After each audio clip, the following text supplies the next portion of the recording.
हम आरती छी भारती छी, हम आरती छी भारती छी, हम सखी अहाँ के सारथी छी। ई दिन रहे कि रात अबै, ई ध्वज अपन लहराइत रहे फहराइत रहे। अहि माटि के हम धिया छियै, हम मैथिली छी सिया छियै।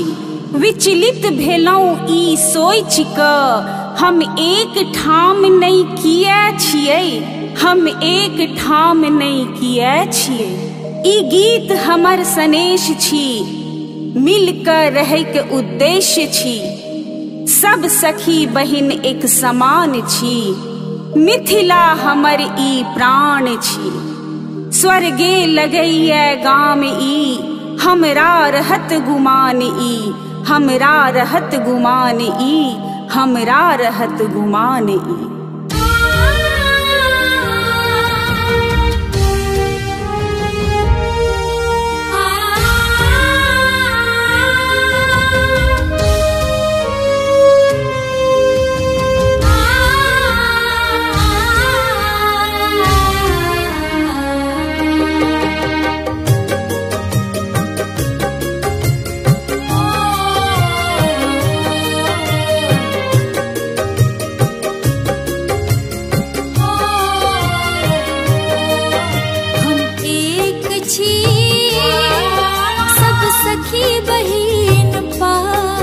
हम एक छी, हम एक छी, स्वीकार नहीं हमरा अधीनता।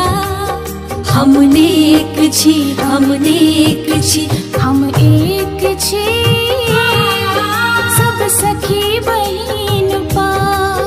हम एक छी, हम एक छी, स्वीकार नहीं हमरा अधीनता।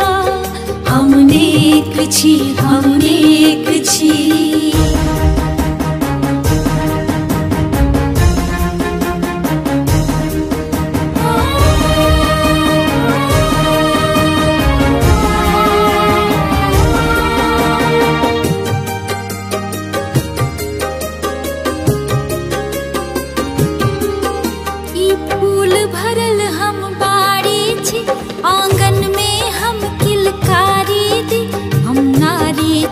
फुलबाड़ी छी, हम सौसे आंगनबाड़ी छी, हम नारी छी।